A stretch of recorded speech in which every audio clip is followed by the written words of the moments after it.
Good afternoon, DEF CON. We're here to talk about getting effed on the river. And if anybody has played poker, I'm sure it's happened to you. Just to frame what we'll go over in today's session, first in the pre-flop section, we'll give a little background about who we are and what online poker is. On the flop, we'll get into some past vulnerabilities that have been discovered in the online poker software and architecture.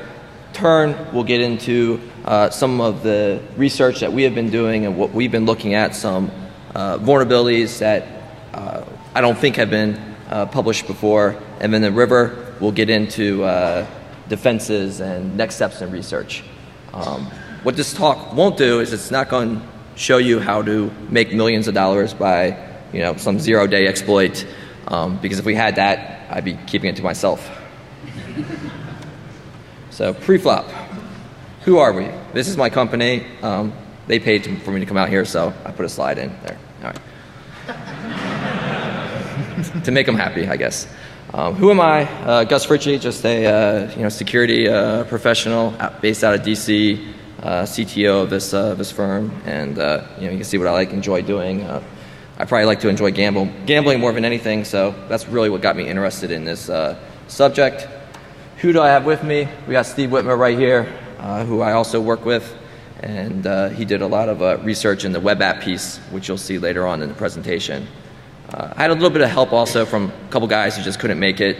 Mike Wright, who I also work with, he did a little bit of work on a couple slides, and then JD Durek, he did some work in the analysis of the poker client itself and looking from a forensic perspective at what the client does behind the scenes. So that's who we are. So what is online poker? How many people like to gamble? Show of hands. All right, we're in the right place. How many people like to play poker? All right. How many people have played online poker? Okay, a decent perspective. How many people still have money locked up on some sites out there? All right, we're less. All right. Me too. Well, you probably do. All right. So it seems like a lot of people have at least heard of what online poker is. It's really interesting, and I lost my train of thought, sorry, 1 second. Some people have a misperception that it's playing against the computer or not real people, but you're actually playing for the most part against real people, except for those pesky poker bots, which we'll talk about and later on in the presentation. It's been around for a while. We have a short time frame just to sort of show you what's been going on. So we have in the early 90s, there really was just people actually played it via IRC, and the poker industry as we see it today really came out in the late 1990s when Planet Poker was launched in 1998.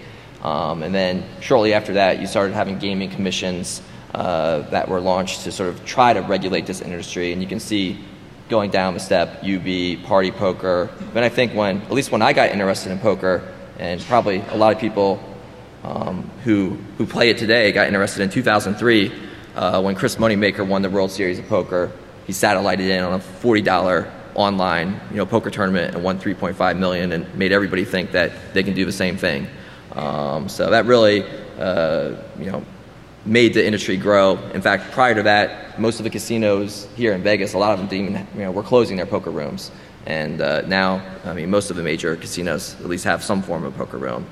And shortly after that, you had Full Tilt Poker. Everyone's, if you like poker, you heard of Phil Ivey and all these, famous Chris Ferguson, all these famous poker pros formed that company.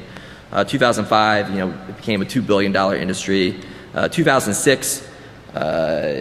We see the UIGEA, which is an Unlawful Internet Gaming Enforcement Act, which was tacked on to the end of the Port Security Act that passed in the last minute of Congress. So it was sort of, the Republicans trying to tack something on a rider onto a bill, and that didn't make it illegal to play poker, like some people may think, but it made it illegal for banks to transfer money into the poker sites. So it made it a little bit more difficult, and at that time we started seeing the market had sort of peaked and it started going back down. 2007, we had a pretty large cheating scandal on one of the major sites, and we'll talk about that a little bit into the presentation. 2010, we reached $6 billion. So we're not going to solve our debt crisis here, but it's still a fairly large amount of money. And then 2011, recently on 4/15, Black Friday, when the Department of Justice seized three of the major sites. And why is this important? Because I just wanted to show what's been going on from a time frame. Because I think in the beginning, it wasn't big enough for people to really notice. It started getting bigger. People started noticing more. The government, and then also I think from a security perspective, whenever something gets that big, it obviously draws attention to it, and it makes you, just more curious about really what security controls are in place. So I mentioned online poker current events. If you go to fulltiltpoker.com or PokerStars, you'll see this banner display. The Department of Justice has went ahead and seized the domain names for these sites, and officially made it illegal for maybe not illegal, but it made it much more difficult for U.S. citizens to play online poker. And PokerStars paid out all their players right away. So if you had money on PokerStars, you got paid. But if you had money on other sites like I do, you still haven't got paid. And because of this, the seizure, really development of new features and functionality sort of is in a holding pattern in poker clients. And another thing why it's important to mention is it sort of made our research a little bit more difficult, because we were researching some of these sites, and then on 4/15 it was more difficult to do research into those sites. This slide is just here to show you why it's how much money is at stake, and why this will become important.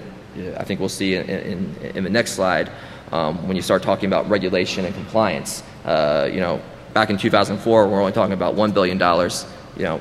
U.S. government doesn't really care too much, but when it starts growing, well, when I say U.S. government, maybe I mean the Nevada casinos, Harrah's, Caesars Entertainment right here, start wanting to get a piece of that pie, which they currently don't have. And if you see online gambling revenue as a whole is $25 billion. So in other words, there's a lot of money in online poker. I put this slide on here just because I'd like to see piles of money. It's cool. Regulation and compliance. We all have regulation compliance in other industries. If it's a government with FISMA, PCI, SOX, whatever. And I'm not here to say that compliance and regulation is the best thing. We all know that just because you have a system that is certified and accredited according to FISMA or NIST standards doesn't mean it's necessarily secure. It just means you filled out all the right paperwork and then dotted your I's and crossed your T's. But it's better than nothing. And I think there's another talk going on right now talking about PCI, and I think the argument can definitely be made that compliance helps strengthen the security posture of those industries. And I think something similar needs to take place in the online poker industry. And from what I just said, you may think that there is no compliance or regulation. There is, it's just not very greatly enforced. You have Isle of Man, off the coast of England. The Kanawaki Gaming Commission, an Indian tribe, licensed some of these sites, but they really haven't, put into all the controls in place that we would expect these companies to be held accountable for. Party Poker, a site that pulled out of the U.S. Industry back in 2005 when the UIEGA came out. They're licensed by government in Gibraltar, and you can read here what they say. That they keep their system to reliable, the highest standards of software integrity, including access control, change control, fingerprinting of executables. From what we've seen, I don't think all the sites are really doing that. And we didn't really look closely at Party Poker since we can't play there. I wanted to concentrate our research on sites that were available to U.S. players at the time. So we obviously see there is a need for compliance, and I think you'll see why there's a need when we get into some of the past vulnerabilities and new issues that we've noted. A standard needs to be developed. Companies that provide these services need to be audited, just not from the financial aspect to make sure that something that happened on Black Friday doesn't happen again, but also from a computer security control perspective, that controls need to be put in place to enforce these programs to have basic levels of security, which I think we take for granted when we look at other systems like account lockout. Just simple things that they just don't do. And why will this happen? Because there's a lot of money in online poker, and the government wants it, and land-based casinos want it. I'm not sure if everyone can make this out, but that's a $1.3 million pot being shipped right there, which was the largest pot in online history. Just a lot of money. So, the flop.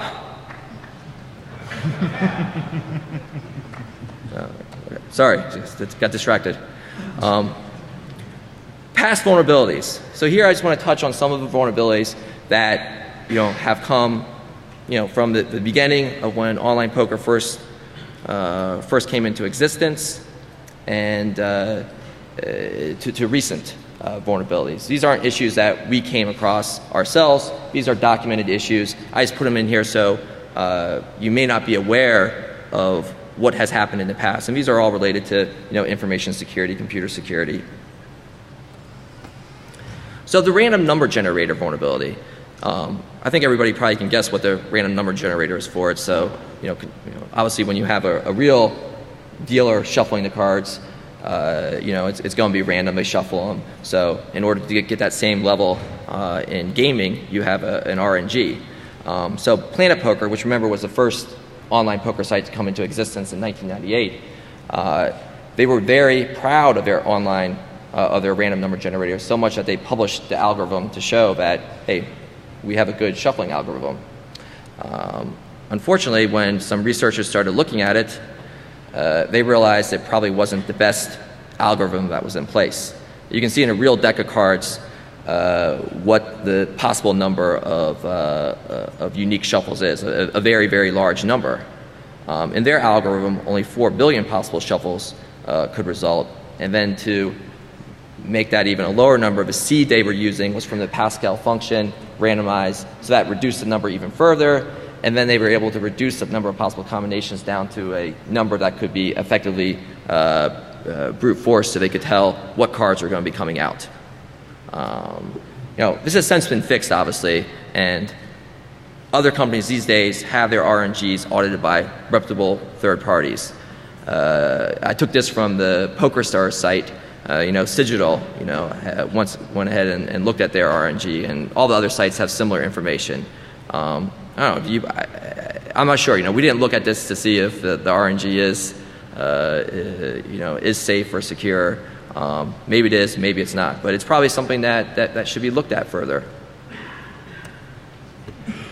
The next one I want to cover, as far as a past vulnerability, if you remember, this was on the timeline, and it was on the timeline just because I think it's a pretty important issue, was this ultimate bet absolute poker super user issue. And the full story is really almost like a soap opera.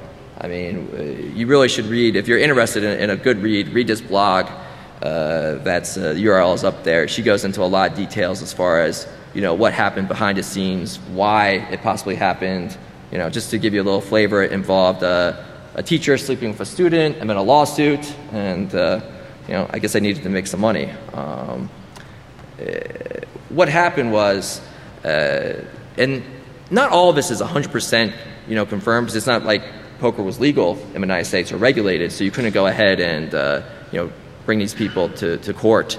But what we've been able to piece together is that the owner of the company went to his developer, a software developer, and said, hey, I think people are cheating on my site in the high stakes games.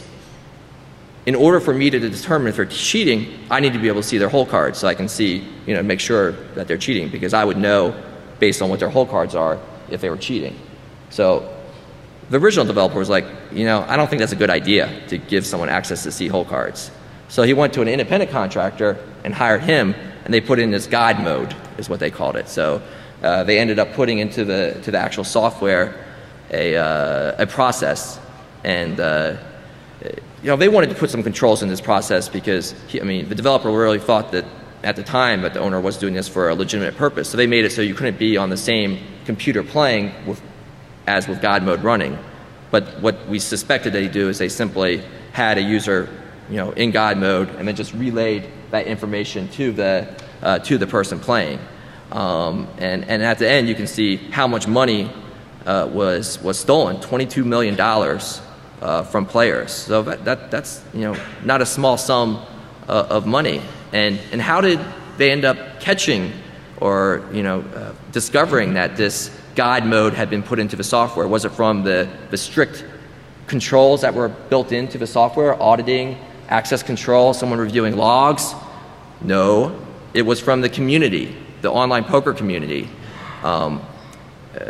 And there's a pretty strong online poker community. There's a lot of forums. I think Steve's going to talk a little bit about how you could leverage those forums for some malicious purposes. But what they were able to do was, the players started suspecting, wow, this one guy is winning a lot of hands.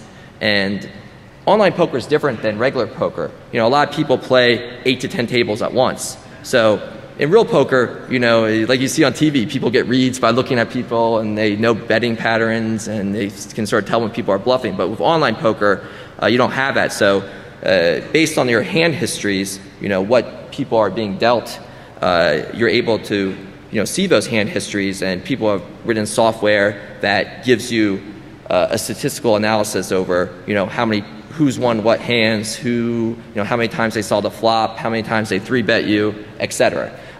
So based on this information, they were able to show this, they created this graph that showed here's, in the blue is, a statistical analysis over win rates over a certain number of hands at a certain level. And then you can see this outlier in yellow who's winning at an obscene rate. So this made them suspect that there's no way in the world this guy could be winning at such a large rate. So eventually, they went to, there's enough pressure from the community that they went to the company, and the company finally did their own investigation, admitted, yeah, hey, someone was cheating, and they tried to refund the money. A lot of players did get money back who were playing high stakes, but it's still suspected that they didn't get paid back in full. So lessons learned from this. I think it's lessons that other industries have already learned. Was it what? It's suspected that it was the owner. It's suspected Russ Hamilton, who was the owner of Ultimate Poker and Ultimate Bet and Absolute Poker. It was suspected that he was involved. Once again, there's no proof, so it's just alleged. But he had past ethical issues, and it is largely suspected that he was the main culprit. But other companies, industries have learned this: configuration management, separation of duties, code reviews, have a solid SDLC in place, have auditing. These are things that banking has in place, other institutions that we rely on in industries, but it's not there yet in poker, which shows the need for compliance. Just to give another example, I mentioned that hand histories are important to online poker. If you play the hand, you get the hand history of what happened. So if you play as many hands as I had, you'll have a huge hand history file. Some people don't have the luxury of playing that many hands, and they want to maybe gain an advantage. So there's companies that have sprouted up that do data mining and collect all the information, and then go about and sell it. Why is that important? Well, they sort of stumble upon this SSL exploit by accident. They weren't trying to, there wasn't like a company that was out there doing vulnerability research. They were trying to get the hand histories. A software version update came about, and all of a sudden they couldn't grab data mine and hand history. So they started looking at it, and looking, after analysis, they saw that it really wasn't SSL. They were just XORing the data, which I guess they thought was secure. But obviously we know it's not. But the general public, they thought they were playing, a protected, on a protected communication channel the whole time. And these guys actually came up with a nice little proof of concept. If you Google about this, you'll see it. You see a video where they showed if you were on the same, network or same wireless network, you could actually see other people's hole cards. And they did go ahead and fix it 11 days later because it's hard to implement SSL. It's very difficult.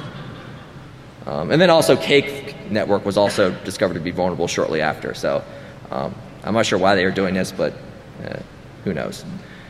But this is something that could have got caught if you think about it. Even if you go to something as simple as looking at FSMA, there's specific controls there that that look at data confidentiality and data integrity, and you would do testing to certify that the system is using encryption, but there's no regulation in place. Miscellaneous account compromise. This slide's in here just to give you an idea. I just Googled poker account hacked, and you can't. There's just hundreds of postings here of people who have been hacked either through some type of social engineering, phishing, just guessing passwords, as we'll talk about later on. But there's just so many different ways that the poker software and gaming can be exposed. Poker bots. This is also, it's not necessarily a vulnerability. Poker bots have been around for a long time, since the beginning of the poker industry. But when they were new, they just really weren't that good. You could easily beat poker bots. But now, with artificial intelligence becoming as good as it is, there's some very good bot software out there, and it puts the player obviously at a disadvantage. It's different if you're playing against a bot than you're playing against a real human. And the reason that it's just more difficult to create a poker bot is because the lack of information. There's definitely really good, chess software, chess bots. That's because everything in chess. All the information is in front of you. In poker, it's a game of limited information. You have some information, but the rest, you just have to guess. If you're really interested in the technical details of it, you can look at this article on coding the wheel. Unfortunately, this is really the best thing that I found that was out there. There's not a lot of good information about the bots that's easily accessible, because the people who are writing them are making money with them, and they don't want to share that information. So you sort of have to know where to go to look for it, and even then it's difficult as far as the technical details.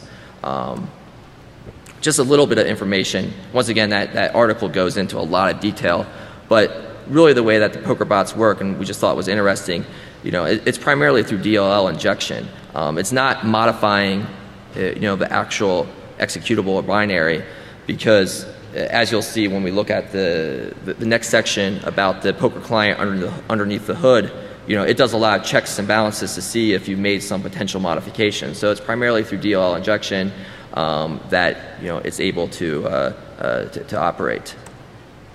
And of course, poker sites have been cracking down on bots. How do they catch them?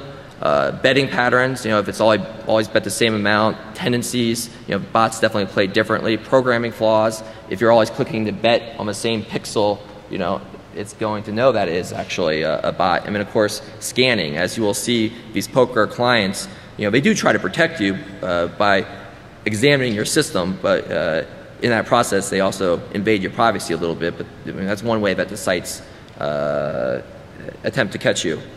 And of course, when a player is identified as a bot, they'll go ahead and confiscate all your winnings and close your account down.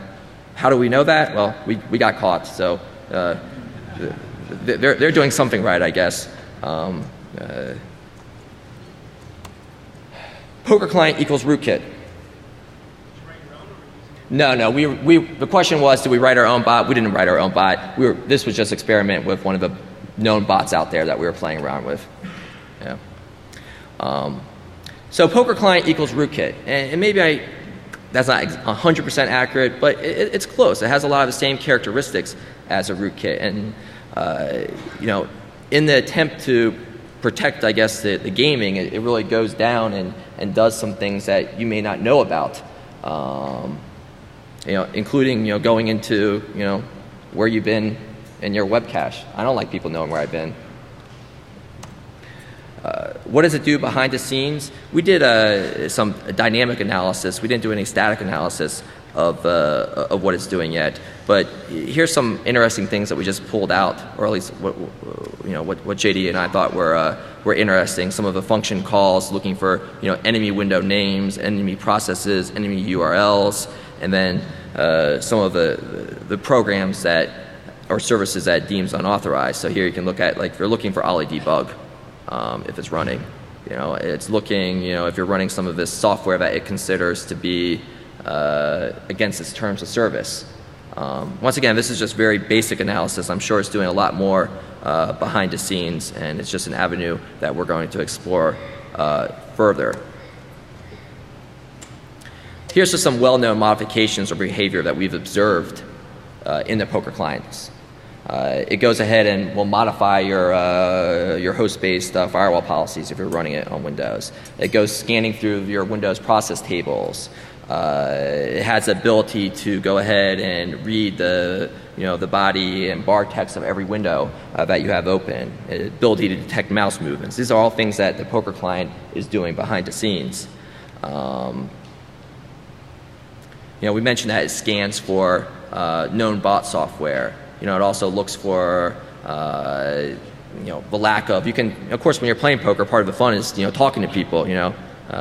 And you can do that on Online Poker too by chatting in a dialog box. So it sort of monitors what you chat in a dialog box. And here you can see the screenshot of it. It's going through your Internet Explorer cache there. So it's going through looking for. Well, who knows what? And we're not really sure what it does with this information. I'm not sure if it sends it back, to the mothership.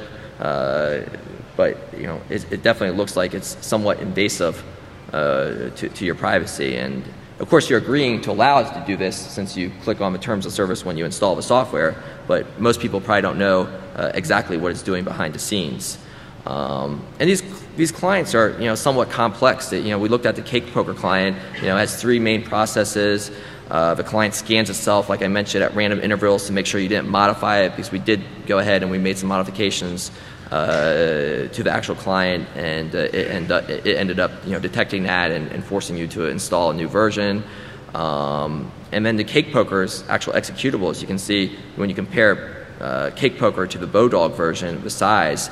The actual poker client is obfuscated and encrypted, and making it more difficult for someone to do static analysis. Did you see what obfuscator they were using? The question was, did you see what obfuscated they were using, or encryption? We really didn't look too closely at that yet. That's something that we plan on looking at in the near future. And now I'll turn it over to Steve. All right, thanks, Gus. So I got involved in this process kind of late in the game. A lot of this research was kind of already ongoing, so I got pulled in to kind of look at some of the actual interactions with the client and the web clients themselves. So just to get into a little bit about the actual online poker network architecture, especially now that there's a lot of crackdown on poker in the US, you're going to be visiting a server somewhere internationally. And various countries have various rules about data security and things like that. So just something to keep in mind as you're going to these poker sites.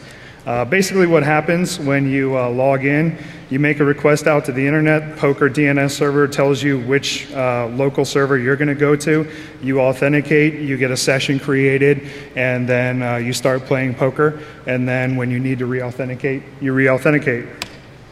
This is just kind of a really simple dump on some of the actual data flying past. It's really not that important, but it shows that the initial request is out over SSL, and then you get another connection over SSL on another high-numbered port. This is just a really quick scan of some of Bodog's address space. Just shows that there's a lot of different stuff out there. There's actually some content that doesn't belong to Bodog. There's some stuff that's on Bodog's network that's actually game creation companies and things like that. There's also some test servers out there. We didn't really attack it, but just interesting that it's out there. Now to preface what we're going to talk about today, we did not, at least I didn't. I didn't actually attack any of these companies. The vulnerabilities that we're going to be talking about are vulnerabilities that are going to affect you as a poker player.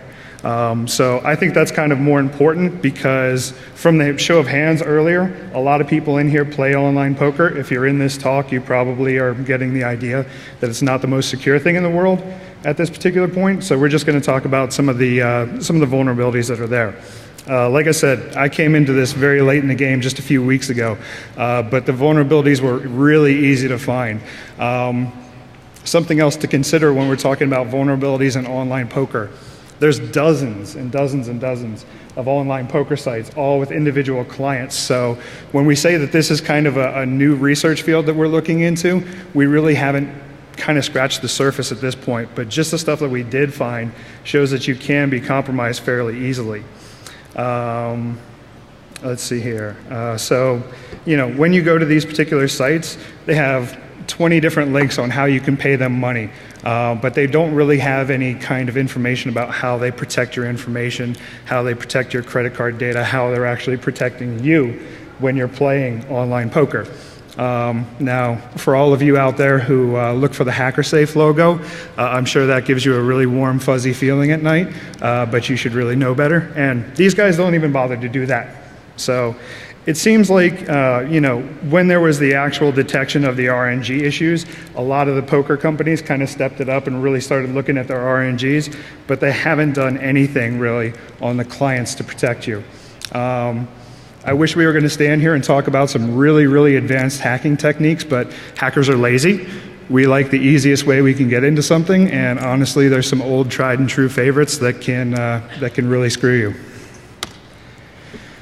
So when we talk about some of the vulnerabilities out there, there's basically no input validation in a lot of these clients. We'll talk about that in a little bit.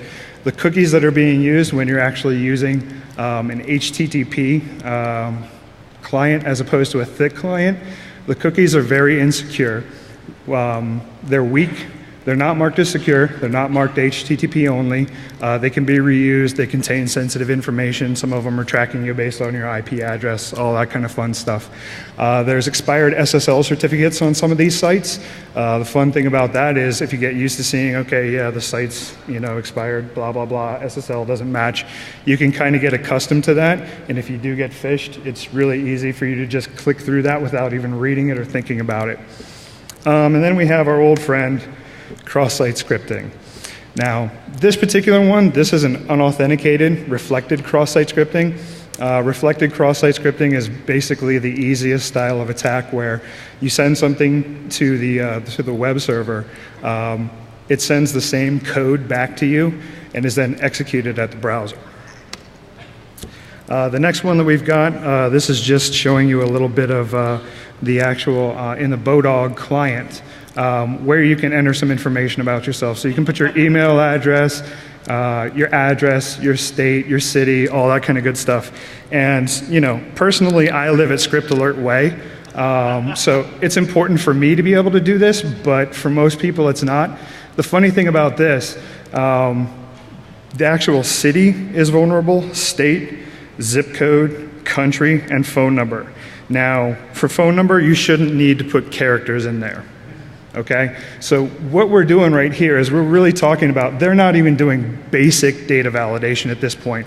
When you're looking at a state, it's even abbreviated. You've got MA, you've got MD, you've got wherever you live, there's a 2-letter. You should not be able to put JavaScript into that, okay? This is easy, guys. Zip code, again, it's not that hard. These are supposed to be only numbers. Yeah, anyway. Yeah, that's vulnerable as of today, as of this morning.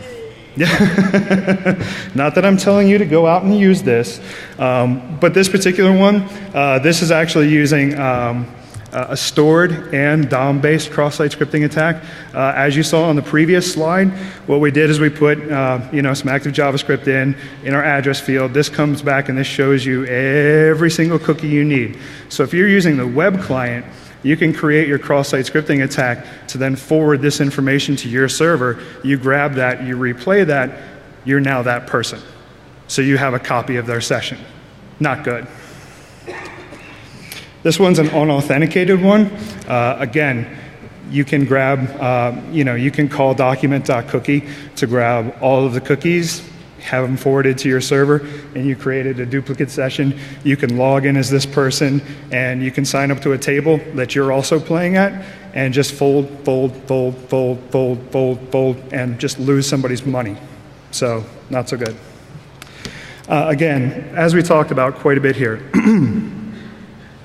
it's basically a playground for cross-site scripting. For those of you who are actually pen testers out there who are used to having to do some encoding to get cross-site scripting to work, you don't need to do it. You can basically go there and just be like, I wonder if this works, and you can kind of play around and have some fun with it. And it's actually kind of cool because it's like stepping back 3 or 4 years in time, and you can just make all kinds of fun stuff happen. There's also some invalidated redirects. And the thing that I love about this one, and we're kind of picking on Bodog, and I want to clarify, a lot of the poker clients have these vulnerabilities. It's not just Bodog, but they're an easy target, so why not? We talked about them. The actual SSO that's used when you sign in to Bodog is vulnerable. So as you'll see on these couple URLs down at the bottom, you can actually send somebody wherever you want. And we'll talk about where you can actually leverage this in a minute. So using some of these vulnerabilities, we've beaten to death cross-site scripting now. Everybody knows what cross-site scripting is. It's not so good. You've got cross-site request forgery as well. Some of these clients, this doesn't really matter, but crossdomain.xml, when you're using a Flash-based poker client, you want cross-domain to be locked down to at least things on the top-level domain. So cake poker, for example, if you want cake poker, you should only allow cake poker, star.cakepoker, whatever you want to do. You should not have a star in there. And many of these sites just have star in their cross-domain policy. Now, what that means is you can basically decompile a Flash client, do whatever the heck you want to it, recompile it, and then start playing actively in some of these games because they're allowing content from anywhere. And you know, this is, again, there's lots and lots more you can do with this. This is all just the really easy stuff to do. And we didn't want to stand up here and be like, all right, here's how you take down poker right now. But I will say, there is more.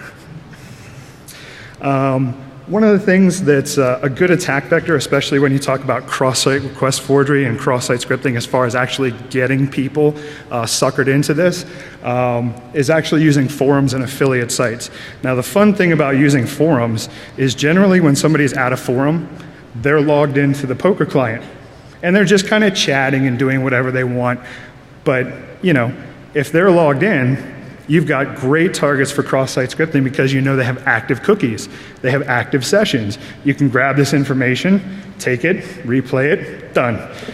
Also with cross-site request forgery, if you've got something that you can do like a get-to-post translation, or post-to-get translation, excuse me, you can then just kind of say, all right, as soon as you load this particular page, you're folding.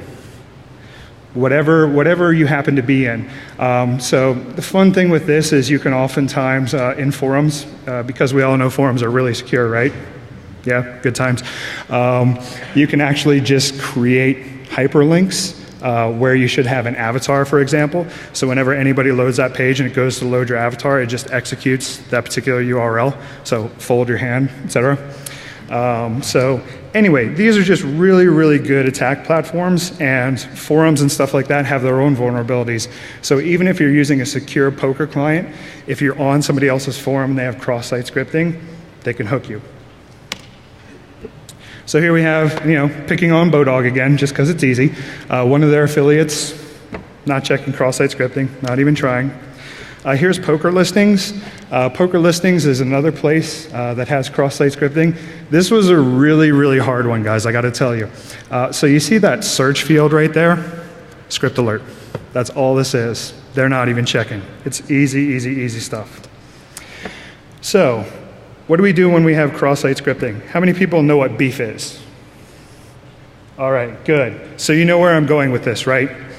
You've got beef, you know, and here you can see 3 clients that are all, you know, a local address that I was just playing around with. There's so many from my local one because everything I tried worked. It was really easy to do this, guys. So step 1 on this, this is what an actual hook looks like in beef. So you've got your target domain, you've got then the payload there that says, you know, connect back to me, blah. Once you've got a zombie inside of Beef, you can look at their browser. You can see what plugins they're using. You can see where they've been in their browser history. I'm not going to go down the full functionality of Beef, but Beef is a really cool tool, and if you haven't used it, use it. It's good. You can do clipboard theft. You can send raw JavaScript. You can use browser autopwn, yay Metasploit. And you can also use that once you have browser autopwn running. Anybody who you've hooked in with XSS is now a pivot point. So let's say somebody's playing poker at work. Nobody would ever on a government machine, for example, play poker at work. Nobody would ever do that, right? So now you've got a pivot point inside of a government network because web traffic goes through firewalls. Yay! So the fun part is, after this, of course, you have profit. So one of the things that we wanted to do is kind of hint at this, but not really tell you exactly how to do it. But if you've got a Metasploit zombie, or if you've got a Beef zombie, if you can send them JavaScript and you can capture their clipboard, hands up how many people think you can see their hold cards? More hands. Yeah, so there you go. Still feeling good about online poker? Everybody who signed up? Yeah? No? Okay. Well, I'm going to turn it back over to Gus. He's going to do some more talking.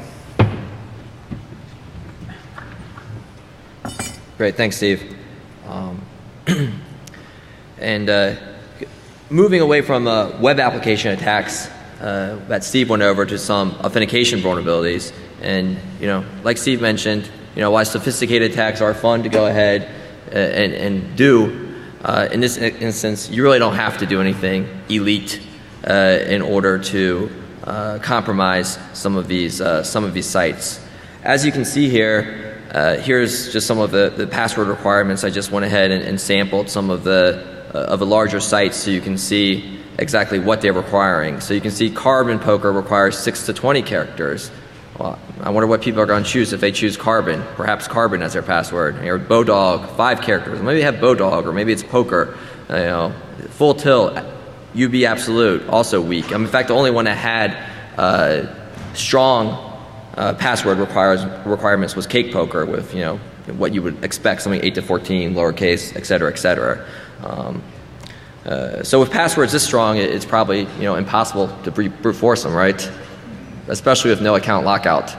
None of these sites will lock out your account. You can try it as many times as you want. And of course, you need to have the actual user ID to log in with, right? So how do we find that? Well, forums, whoever you're playing against, most of the times, whatever their name on screen is going to be their user ID. And then, of course, there's also Poker Table Ratings, which is another site that tracks players, how much they've won or lost. So you can go to Poker Table Ratings, and perhaps you want to do a search for those people who have won a lot of money, and we can target their accounts. And of course, the next step is nothing rocket science. Just like the cross-site scripting, we don't have to do anything fancy here. We just go ahead and use Hydra or Brutus.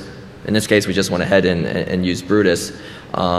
This is actually on Bodog, which was somewhat different than some of the other sites. You could log in with a username, or you could also log in with this unique number. You see here it's 3830000. So this is what you could log in with these type of numbers. What's also interesting about this is that when you create a new account, it just increments it by 1.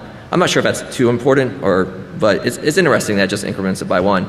So of course, just using Brutus, you can go ahead and just script this, and you can see on our test account that we used it, it brute forced it, and very quickly, of course. And trust me, poker players, they're not the most sophisticated players when it comes to putting strong protections in place. Most of the time, they're pretty lazy, and I guarantee a lot of them have pretty easy passwords. Yeah, it's like they're not risk adverse. Exactly. They're used to just gambling large sums of money. I want to make one point. Most of the research that we did was on the play money sites, because every one of these sites has a play money site that is equivalent to the software is the same as the real money site, but we just didn't feel like using, I didn't feel like using my account because I didn't want to have have it shut down for some reason and have my money confiscated. Anyways, another thing, attacking supporting infrastructure. I think Steve went over this, gave some good examples as far as forums, but it's just not the poker client itself, and that's what I want to emphasize throughout this whole talk. It's the whole poker industry that has weak controls. And with the poker gaming, these other people want to make money off of it, so they come up with new ideas. So there's training sites to teach you how to be a better poker player.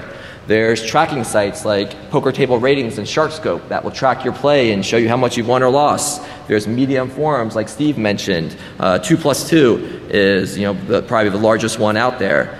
And of course, if these sites are being used at the same time that people are playing the game, well then if there's vulnerabilities in them, as Steve showed you, you could potentially compromise them. So just some quick examples. Another, cross-site scripting. This is actually in Poker Table Ratings. You can actually make comments about players like "you suck" or whatever. And if you put some, script in there, when someone else goes ahead and reads that comment, you could have obviously something much more malicious than this there. Attacking supporting infrastructure. Continuing.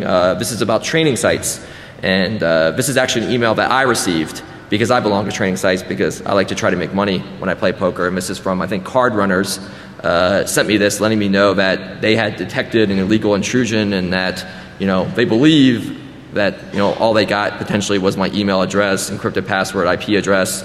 So it just shows that people are actually attacking these guys. I actually sent these guys an email and said, hey, I can maybe look at this for you. And they said they had it under control, so. Just another forum. This just shows you, it may not be able to see it, but it's just a warning that's posted on the forum showing that someone has set up a archive site to look just like the 2+2, and they're doing some phishing there. So just warning their forum members to be careful. So obviously people are going out and targeting these supporting infrastructures. So almost done. The river. So just what are some online poker defenses that we could put in place? And this is more on the application side. We'll talk next about what you could do yourself to protect. Maybe move away from password-based authentication, because we know multi-factor can't be hacked, but it's better. Implement simple things, account lockout, perform robust security testing, perhaps only allow connections from a geographic location where you're supposed to be located. So if you're in the US, you probably don't want someone from China logging into your account. Of course, you get around that, but it makes it more difficult. And maybe adhere to some certain standards. Online poker defenses. What can you do to help protect yourself? I personally play poker in an isolated, virtual machine that's just used just for poker. So I don't do anything else with that. I have a particular VM just for poker. I don't check email. I don't get on the web with it. All I do is play poker on it. Obviously basic security stuff. Use antivirus spyware. Don't play on wireless networks. Strong complex passwords. Don't use the same password across multiple sites. Common sense stuff. Next steps. We're going to continue digging deeper into the client, some static analysis. Maybe look to try to customize a client to bypass restrictions. Perhaps write an automated tool just to better brute force, the actual client itself rather than the web piece. I think it'd be fun to map out more of these networks and see exactly, from an infrastructure perspective, all these test servers and other things that are out there. And then, of course, keep on digging at the web application vulnerabilities. So conclusion, why I don't think we talked about anything earth-shattering here as far as, stuff that we all know about. I just don't think a lot of people have been thinking about it from an online poker perspective. So, we're going to continue looking at it. If you're interested in online poker, there's a lot of smarter people than me out in that room. So please, you look at it and let me know if you find anything. Regulation and compliance, needs to be put into place. And, the question is, do I feel safe playing? If poker was, online poker was legal, tomorrow, would I play? Well, I'd probably play, but that's because I have a gambling problem. But I don't know about the rest of you. So that's it. Questions, we'll be in, I guess, Q2 to answer anything. Thank you, guys.